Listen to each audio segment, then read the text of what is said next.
বেদাত চিনার উপায় কি? আলহামদুলিল্লাহ, এটা তো অনেক লম্বা প্রশ্ন। বেদাত চিনার উপায় আমাদের দেশে, বাংলাদেশে সবচেয়ে কঠিন হলো বেদাত চিনা। যে লোক বেদাত চিনে গেছে আলহামদুলিল্লাহ, সেই লোক হেদায়েত পাই গেছে। যে ব্যক্তি, যে মুসলিম এই দেশে বেদাত চিনছে আলহামদুলিল্লাহ, সে সঠিক সিরাতে মুস্তাকিম পাই গেছে। আর যে বেদাত চিনে নাই, সে শিরকও চিনে নাই, নেফাকও চিনে নাই, কিচ্ছু চিনে নাই। বেদাত চিনাটা হলো 1 নম্বর মুমিনের আলামত এই দেশের জন্য। কারণ বেদাতটা চিনা খুব কঠিন, জটিল। কারণ বেদাতটা তো ভালো কাজ। মানুষ বলে যে আমি একটু ভালো কাজ করতেছি, তাও বলে করতে পারবো না। এটা কেমন কথা? ভালো কাজ করতেছি, কয় একটু আল্লাহর জিকির করতেছি, নাচি, তাও কয় এই জিকিরও বলে করতে পারবো না। এটা খারাপ কিছু করতেছি নাকি?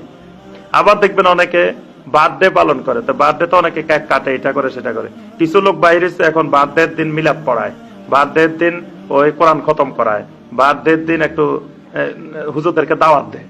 ভালো কাজ না করতেছি, আমি তো আর গান বাজনা করতেছি না, কেকও কাটতেছি না, ভালো কাজ করতেছি।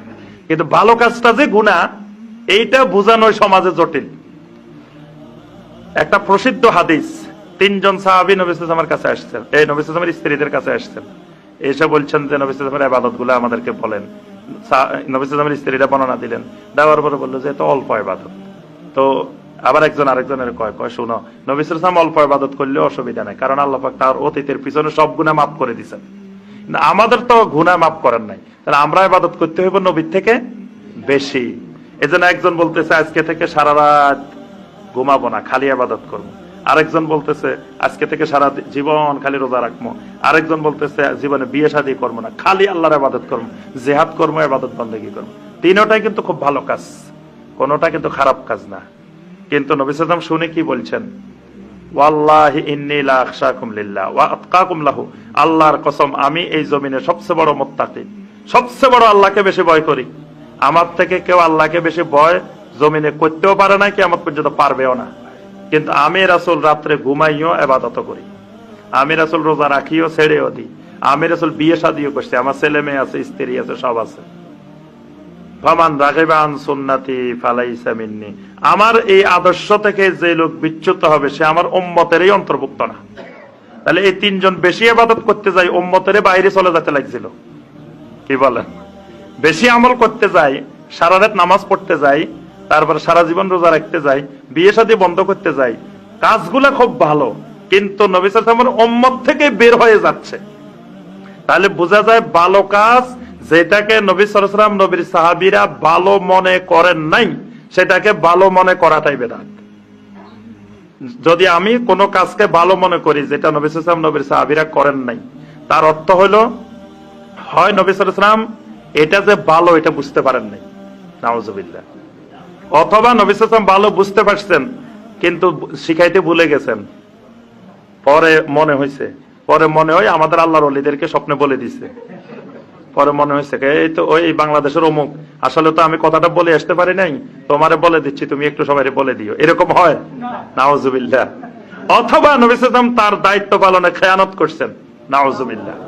এই জন্য বেদাতটা মারাত্মক, বেদাতের পরিণতি জাহান্নাম। নবী সাল্লাল্লাহু আলাইহি ওয়াসাল্লাম বলছে কুল্লু বেদাতিন দালালা ওয়া কুল্লু দালালাতিন ফিন্নার, এটা জাহান্নাম। আর এটাই হলো বেদাত চিনার উপায়। বেদাত চিনার সহজ উপায় হলো যেটা নবী সাল্লাল্লাহু আলাইহি ওয়াসাল্লাম করেন নাই, নবী সাল্লাল্লাহু আলাইহি ওয়াসাল্লামের সাহাবীরা করেন নাই। আলাইকুম বিসুন্নতি ওয়া সুন্নাতিল খুলাফায়ে রাশিদিন আল মাহদিয়িন। নবী সাল্লাল্লাহু আলাইহি ওয়াসাল্লামের নবুয়তের 23 বছর, খুলাফায়ে রাশিদিনের 30 বছর। কয় বছর হয়েছে? 53 বছর। এই 53 বছরে যেটা ইবাদত, যেটা সুন্নত, এটা কিয়ামত পর্যন্ত সুন্নত। এই 53 বছরে যেটা ছিল না, এটা কিয়ামত পর্যন্ত বেদাত। এটা আরেকটা মূলনীতি। আরেকটা বেদাত চিনার সহজ উপায়, যেটার দলিল আছে এটা সুন্নত, যেটার দলিল নাই এটা বেদাত।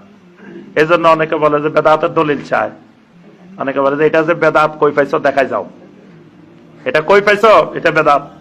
বেদাতের দলিল চায় বাংলাদেশে। তা আমি এই জন্য বারবার বলি যে আমি ধরেন এখানে আসছি, এই যে সামনে যে বাড়িটা, তা আমি বললাম যে বাড়ি এটা আমার না, বাড়িওয়ালা বলতেছে যে বাড়ি এটা আমার।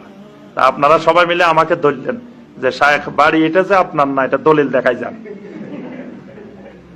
এখন আমি দলিল পাবো কই? দলিল নাই বলেই তো বাড়ি এটা আমার না।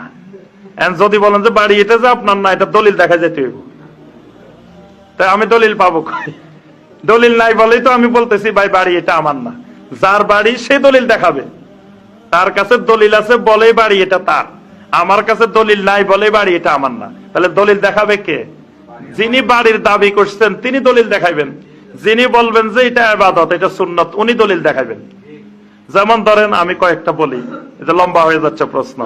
যেমন ধরেন আমি ইল্লাল্লাহ ইল্লাল্লাহ করবো, ভালো কথা, কোনো অসুবিধা নাই, জিকির এটা ভালো জিনিস না, এটা খারাপ কিসের? কিন্তু করতে হইলে একজন বলতেছেন যে এটা করা জায়েজ, আরেকজন বলতেছেন যে এটা বেদাত। দলিলটা দেখাবে কে? যে করতেছেন তিনি দলিল দেখাবেন, যিনি বেদাত বলতেছেন ওনার দলিল দেখানো লাগবে না, কারণ দলিল নাই বলেই উনি বলতেছেন বেদাত। যিনি করতেছেন উনি দলিল দেখাবেন। দলিল দেখাবেন কি? উনি দেখাবেন যে নবী সাল্লাল্লাহু আলাইহি ওয়াসাল্লাম একদিন এরকম বাতির অবস্থায় বসা ছিলেন, হঠাৎ করে নবী সাল্লাল্লাহু আলাইহি ওয়াসাল্লাম বলছেন যে বাতি সব বন্ধ করে দাও, বন্ধ করে সবাই কলবের দিকে লক্ষ্য করো, তোমাদের কলব আমার দিকে মোতাবাজ্জা, আমার কলব আরশের দিকে মোতাবাজ্জা।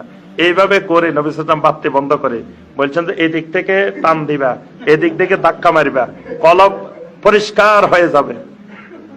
এইভাবে নবী সাল্লাল্লাহু আলাইহি ওয়াসাল্লাম জীবনে একদিন করছেন। এইরকম একটা হাদিস নিয়ে আসবেন, আমাদেরকে দেখাবেন যে ভাই দেখো যে নবী সাল্লাল্লাহু আলাইহি ওয়াসাল্লাম করছেন, নবীর সাহাবীরা এরকম বাতি বন্ধ করে এরকম করছেন, তাহলে আমরা করতে কোনো অসুবিধা নাই।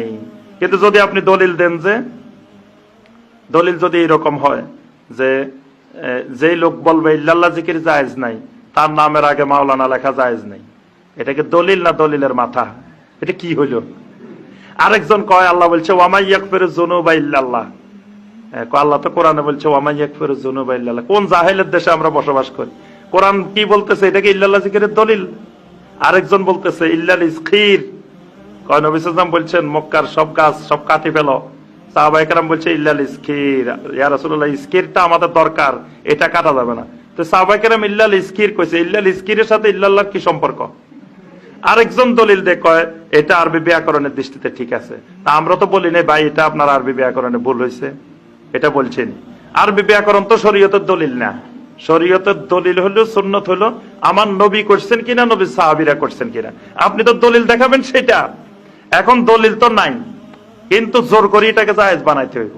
তো বানানোর জন্য এইসব চারিদিকে এইসব তাল বাহানা করা, এটা তা এখানে বেদাত চিনার উপায় হলো যিনি সুন্নত বলবেন সেটার দলিল থাকবে, আর যিনি বেদাত বলবেন সেটার কোনো দলিল থাকবে না। বাপ দাদারা করলেও যে সব বেদাত তা না, বাপ দাদারা করলে কিছু সুন্নত করছে, কিছু বেদাত করছে, যেটা দলিল আছে এটা সুন্নত, যেটা দলিল নেই এটা বেদাত। বাপ দাদা করলে যে সব বেদাত হয়ে যাবে তা না। وَقُلْ جَاءَ الْحَقُّ وَزَهَقَ الْبَاطِلُ إِنَّ الْبَاطِلَ كَانَ زَهُوقًا